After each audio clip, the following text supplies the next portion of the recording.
Capítulo 21. Festa do Espírito e da Luz. Vamos começar. Após 6 meses evitando ser o centro das atenções, Jesus fez várias incursões pela Judéia e por Jerusalém. Ele entrava em cena por um tempo, depois recuava um pouco, preparando-se para o momento final em que as profecias acerca de seu sacrifício e de seu triunfo se cumpririam. Entrada de volta para Jerusalém.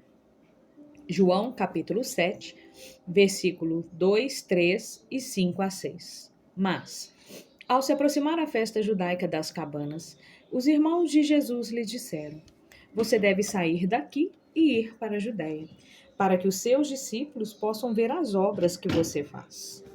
Pois nem os seus irmãos criam nele. Então Jesus lhes disse: Para mim ainda não chegou o tempo certo. Para vocês, qualquer tempo é certo. Jesus não foi à festa mais tarde. No meio da festividade, ele se juntou às multidões na área do templo e começou a ensinar. João não nos revela o que ele disse, somente afirma que fosse o que fosse, para os líderes e para o povo era impressionante.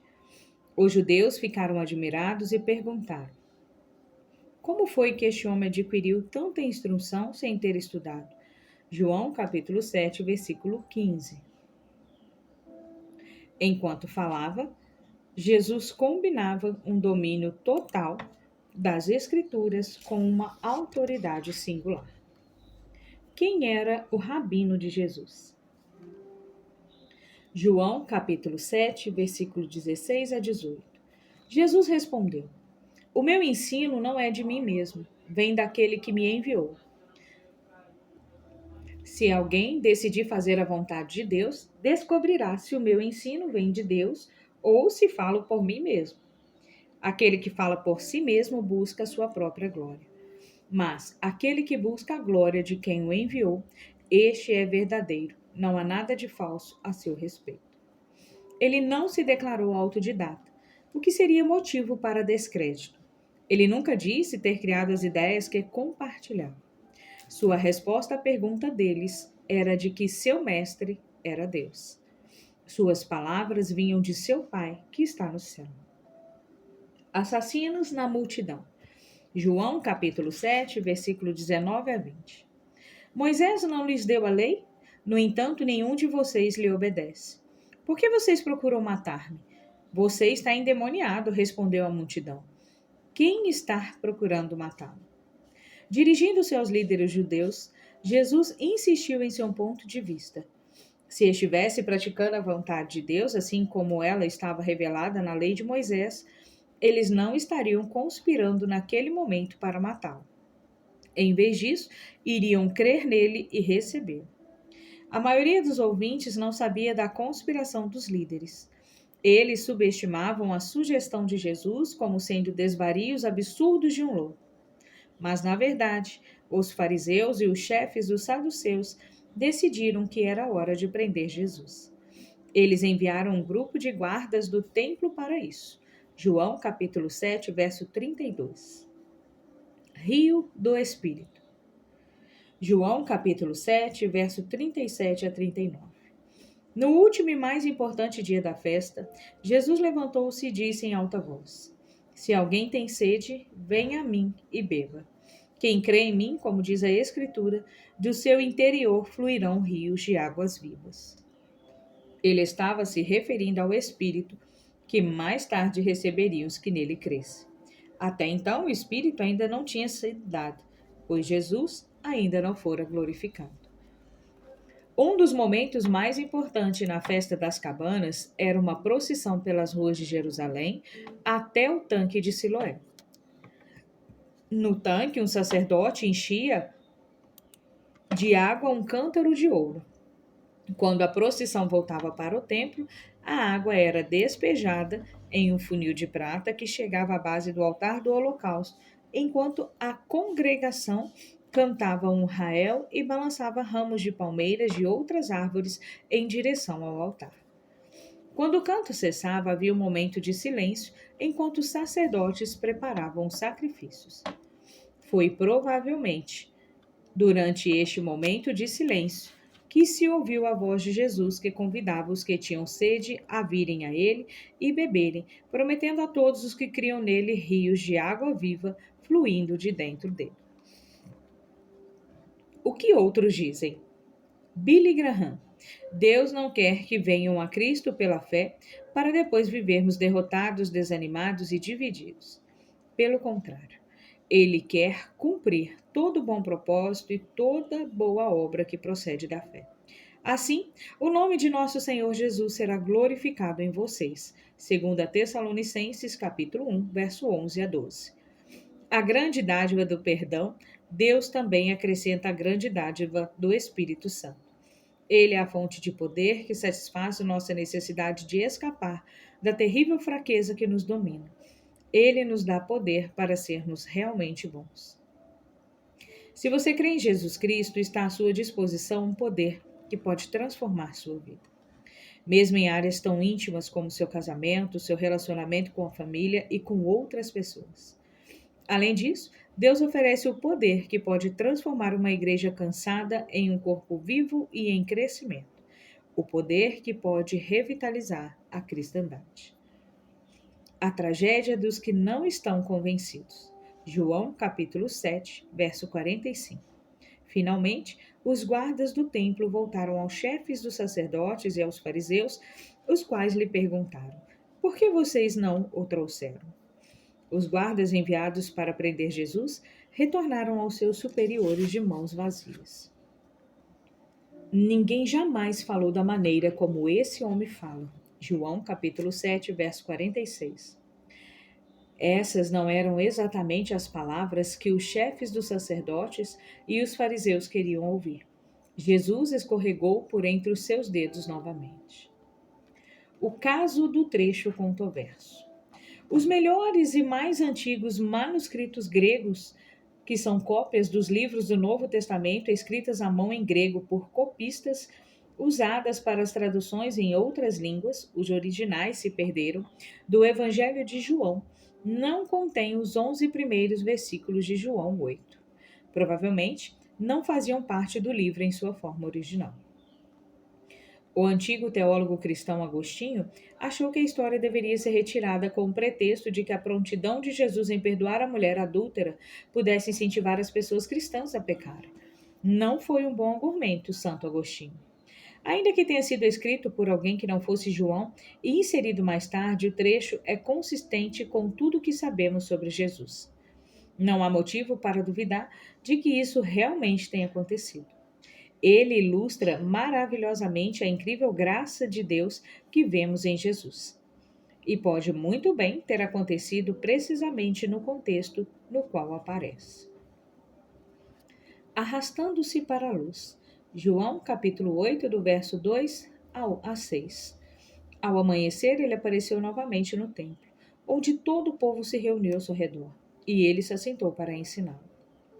Os mestres da lei e os fariseus trouxeram-lhe uma mulher surpreendida em adultério. Fizeram-na ficar em pé diante de todos e disseram a Jesus: Mestre, esta mulher foi surpreendida em ato de adultério. Na lei, Moisés nos ordena apedrejar tais mulheres. E o Senhor, que diz? Eles estavam usando essa pergunta como armadilha, a fim de terem uma base para acusá-lo. Mas Jesus inclinou-se e começou a escrever no chão com o dedo. Em seu empenho para destruir Jesus, os líderes religiosos elaboraram esquema após esquema para envergonhá-lo e apanhá-lo diante do povo. Na maior parte do tempo, o tiro saiu pela culatra. Contudo, eles continuaram a tentar. Nesse incidente, eles acharam que o haviam deixado sem saída e com problemas com a lei judaica e romana. Se concordasse que ela deveria ser apedrejada, ele colocaria em risco seu próprio estilo de vida e ensino sobre graça, que é a bondade de Deus para com os pecadores, e o perdão. E sacrificaria sua reputação como amigo de pecadores. Se ele dissesse que ela não deveria ser apedrejada, eles poderiam acusar de ignorar as exigências da lei de Moisés. O que outros dizem? William Barclay. É muito difícil que os escribas e os fariseus soubessem o nome dessa mulher. Para eles, ela não era outra coisa senão um caso descarado de adultério que, naquele momento, poderia ser usado como instrumento conveniente para o propósito deles. Pecadores como centro das atenções. João capítulo 8, versículo 7. Visto que continuavam a interrogá-lo, ele se levantou e lhe disse: Se algum de vocês estiver sem pecado, seja o primeiro a atirar a pedra nela. Jesus estava ensinando sentado no pátio do templo quando a mulher foi arrastada até ele. Sentado ali, ele abaixou a cabeça e começou a escrever com o dedo no chão coberto de pó. Os beatos arrogantes repetiram a pergunta. Ele ergueu os olhos para eles e os acertou com uma bomba de palavras. Em seguida, abaixou-se e voltou-se a escrever no chão. Ninguém sabe o que ele escreveu. Há muitas teorias. Ele estava rabiscando para esfriar o dedo, ganhar tempo para pensar. Ele escreveu uma passagem do Antigo Testamento. Ele listou os pecados dos que acusavam a mulher. Ele escreveu o nome dos líderes que haviam cometido adultério. Ele escreveu o que disse no versículo 7, sobre quem não tiver pecado, que atirasse a primeira pedra. Os homens que organizaram esse lamentável espetáculo se viram expostos, e um por um foram embora, confrontados pela própria culpa. Logo, todos se foram, menos Jesus e a mulher que permaneceu ali diante dele. Não há registro de que ela tenha confessado seu pecado ou prometido parar. Contudo, Jesus disse que não a condenava, o que significava que ele a havia perdoado. Quando Jesus disse à mulher, eu também não te condeno, João capítulo 8, no verso 11, isso não a tornou inocente, mas sim perdoada.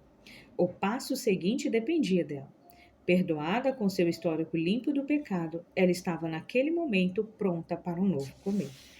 Agora vá e abandone a sua vida de pecado, ele exortou. A luz do mundo. João capítulo 8, verso 12. Falando novamente ao povo, Jesus diz: Eu sou a luz do mundo. Quem me segue nunca andará em trevas, mas terá a luz da vida. Essa foi a segunda declaração do tipo Eu sou de Jesus relatada por João. Foi uma afirmação sincera da divindade. No contexto da festa, ele estava alegando para Israel e para o mundo ser tudo o que estava simbolizado pelo candelabro flamejante. Cristãos que não creem. João capítulo 8, verso 28. Então Jesus disse: Quando vocês levantarem o Filho do Homem, saberão que eu sou, e que nada faço de mim mesmo. Não falo exatamente o que o Pai me ensinou. Quem é você? O povo perguntou. A resposta de Jesus se resume a isso, exatamente o que tenho dito. Além de ser a luz do mundo, Jesus era o Filho de Deus, o portador da mensagem de Deus, aquele que agrada a Deus em tudo e aquele que tem Deus consigo. À primeira vista, a próxima afirmação é motivo de celebração. Tenho dito essas coisas, muitos creram nele. Mas estava faltando algo. 3 frases depois, João relata que alguns desses cristãos discutiam com Jesus sobre sua sugestão de que precisavam ser libertos. A resistência deles ao que ele estava dizendo tornou-se tão grande que Jesus os chamou de filhos do diabo.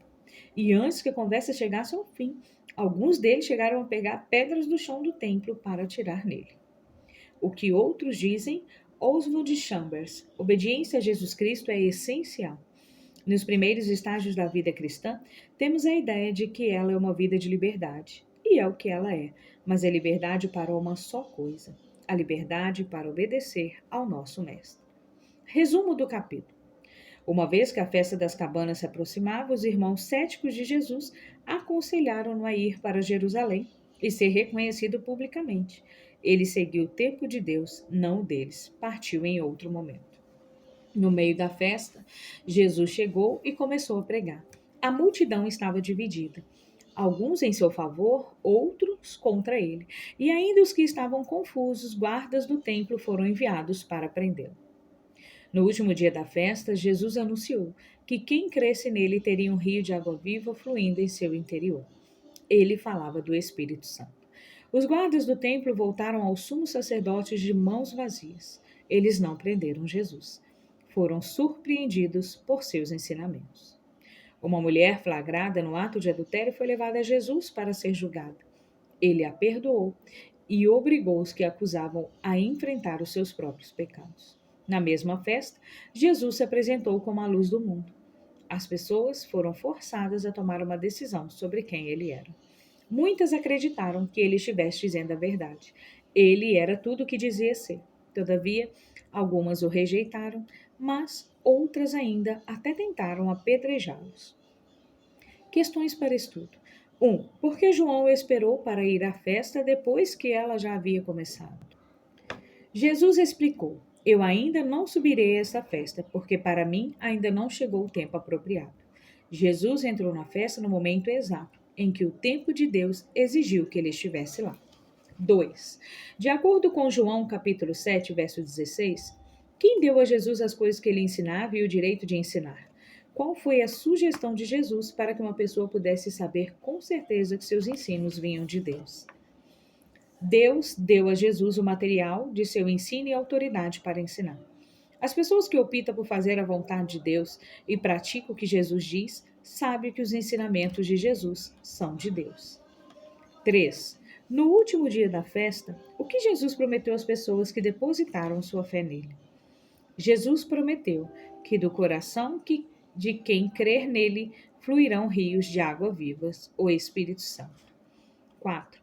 Jesus aceita-nos como somos e se recusa a nos condenar. Saber disso é algo que deixa você livre para mudar ou reforça sua má conduta? Algumas pessoas sentem-se aliviadas com o fato de Jesus aceitá-las como elas são. Elas se sentem encorajadas e desejam agradar a Deus com uma condução correta. Capítulo 22. Filho da luz resplandecente, sombras escuras. Vamos começar. O relógio estava correndo. Jesus sabia que seus dias estavam contados. Faltavam apenas 6 meses para o conflito final com seus inimigos, o que culminaria na sua crucificação. O tempo era importante. A crise definitiva não deveria acontecer antes do tempo.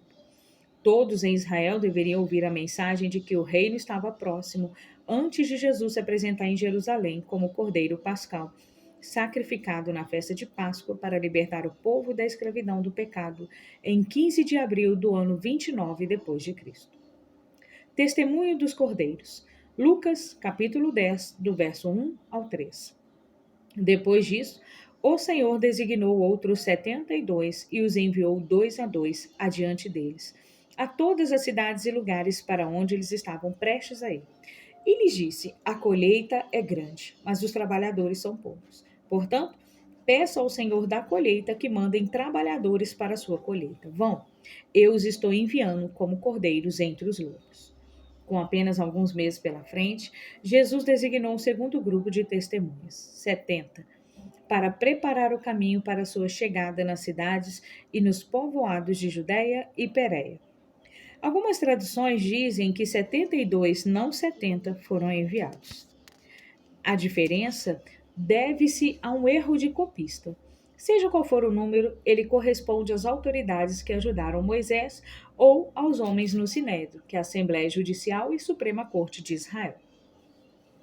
As ilustrações dadas a essa segunda equipe, que era maior, são em essência as mesmas que foram dadas aos 12 para sua cruzada na Galiléia, incluindo a advertência de que eles estão sendo enviados como cordeiro entre lobos. Podia-se esperar que a resposta da Judéia fosse ainda mais global do que enfrentada pelos que participaram da campanha na Galiléia. O que outros dizem? Leon Morris.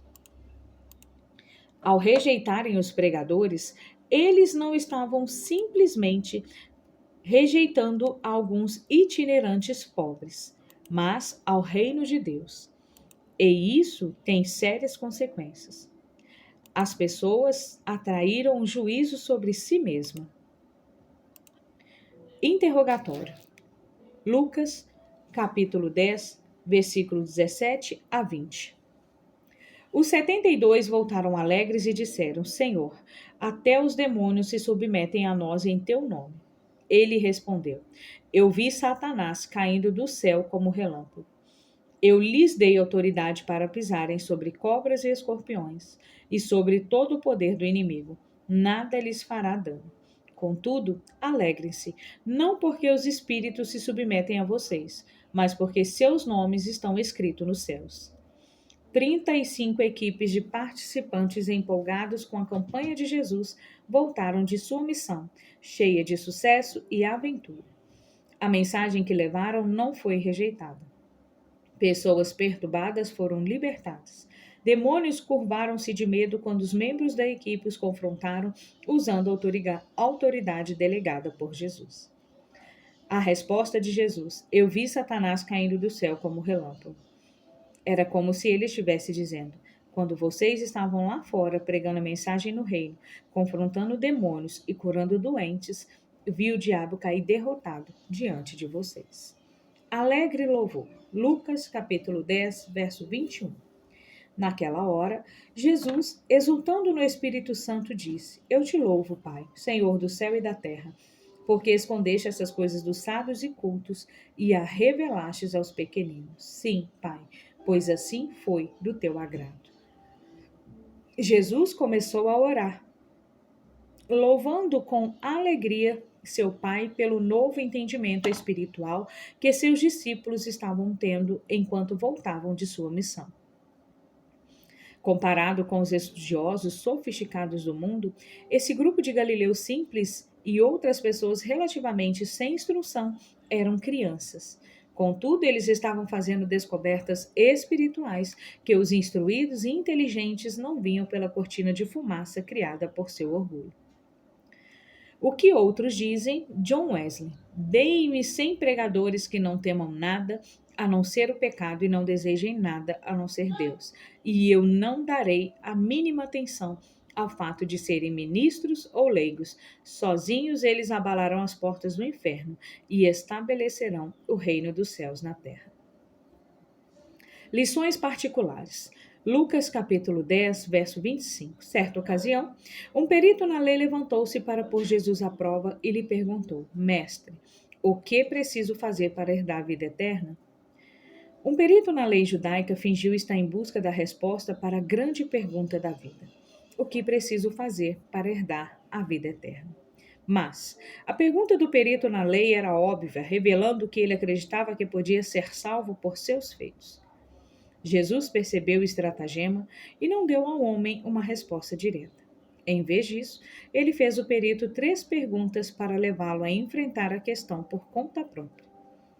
Primeiro, Jesus perguntou: O que está escrito na lei? Como você a lê? Podia-se esperar que todo judeu sério soubesse de cor a resposta para essa pergunta legítima. Ame o Senhor, o seu Deus, de todo o seu coração e de toda a sua alma, e de todas as suas forças e de todo o seu entendimento. E ame o seu próximo como a si mesmo. Você respondeu corretamente. Faça isso e viverá. Jesus respondeu.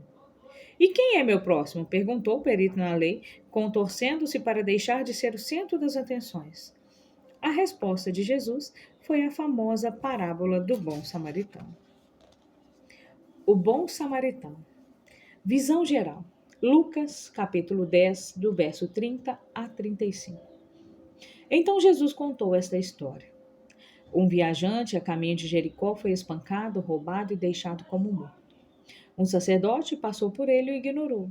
Em seguida, um levita passou por ele e também o ignorou. Contudo, quando um samaritano viu a vítima, ele o ajudou, levou-o a uma hospedaria e pagou os funcionários para cuidarem dele até que ele estivesse bem. Na história de Jesus, o estranho desprezado foi o herói. Depois de pessoas religiosas se recusarem a se envolver na situação, o samaritano socorreu a vítima roubada e espancada, levou-a para um lugar seguro, cuidou dela e pagou as contas.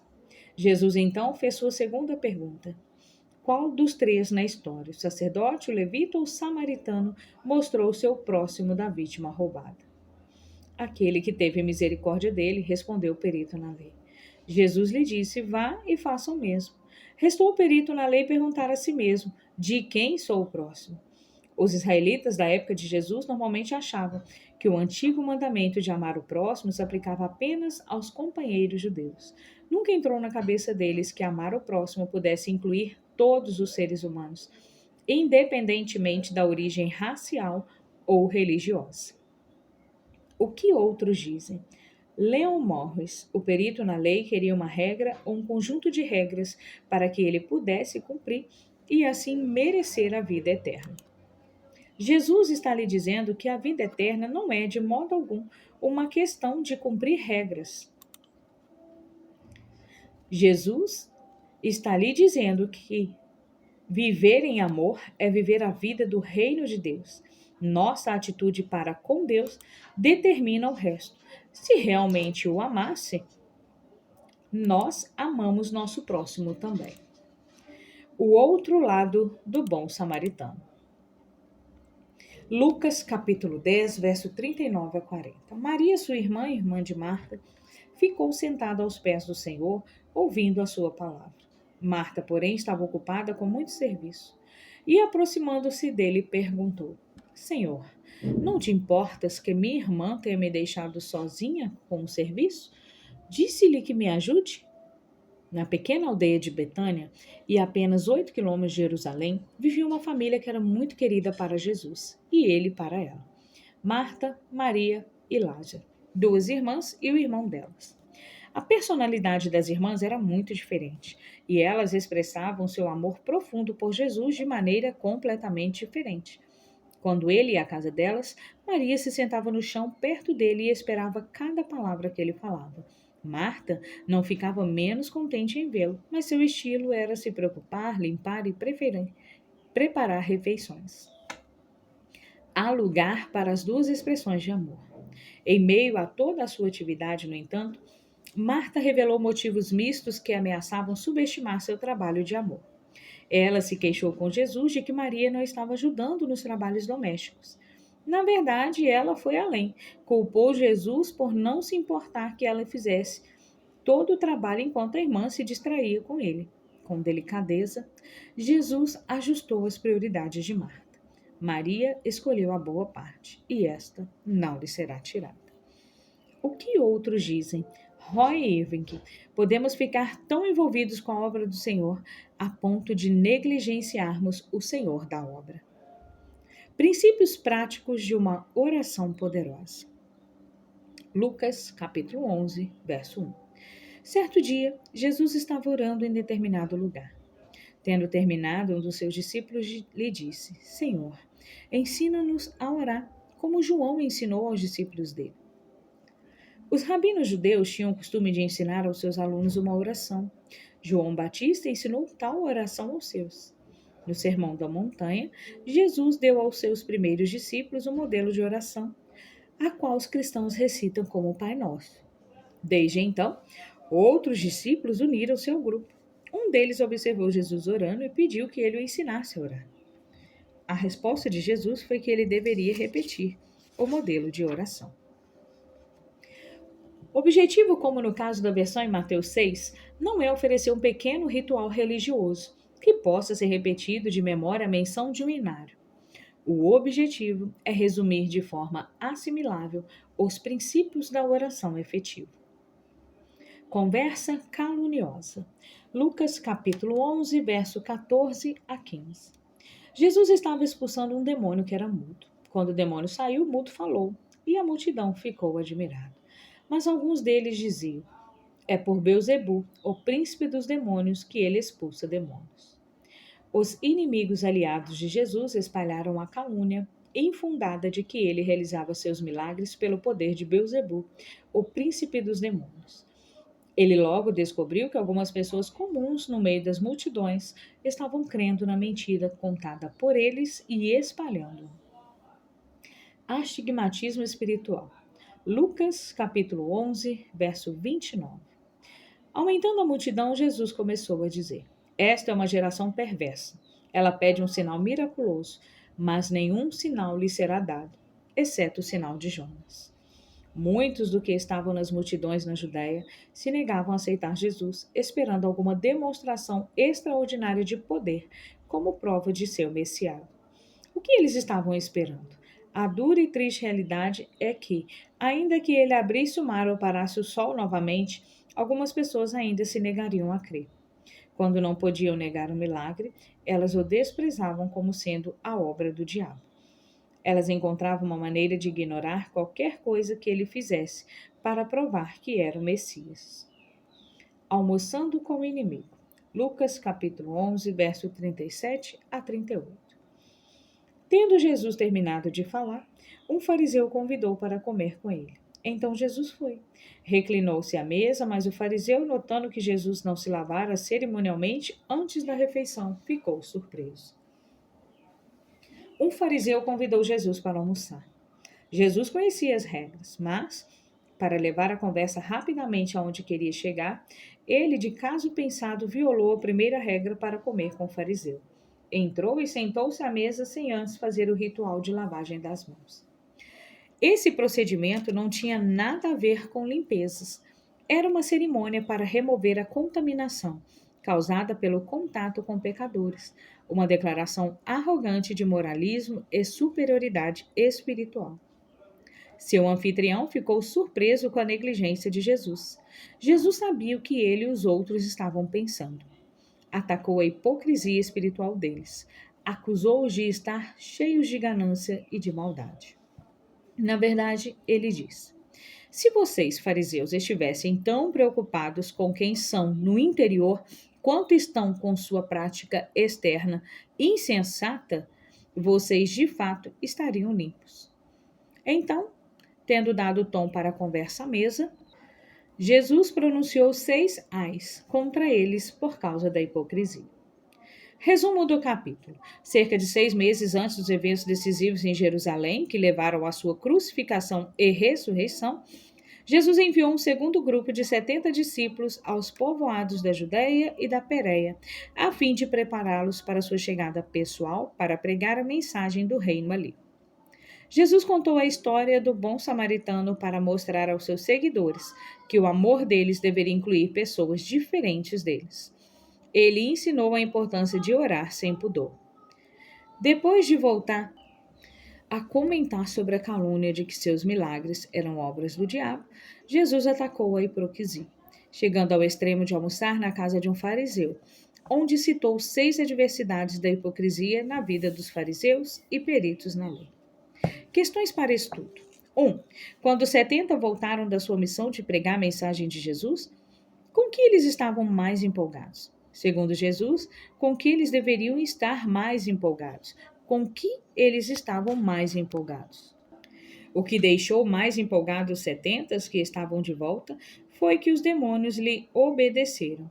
Jesus sugeriu que eles estivessem mais empolgados com o fato de terem um nome registrado no céu. Pessoalmente, Jesus estava emocionado porque eles estavam descobrindo os segredos de seus relacionamentos com seu Pai. 2. Quais são os 2 amores que cumprem os 2 maiores mandamentos do Antigo Testamento? Na história, o que o bom samaritano fez que mostrou que ele amava o seu próximo? Amar Deus de todo o seu ser e amar o próximo como a si mesmo. O samaritano amou o seu próximo ao mostrar misericórdia à vítima de roubo. 3. De acordo com Lucas, capítulo 11, do verso 5 a 13, ao redor de quais 2 fatores gira a oração eficaz? Segundo Lucas, capítulo 11, do verso 5 a 13, a oração eficaz envolve a ousadia de quem está orando e a bondade de Deus.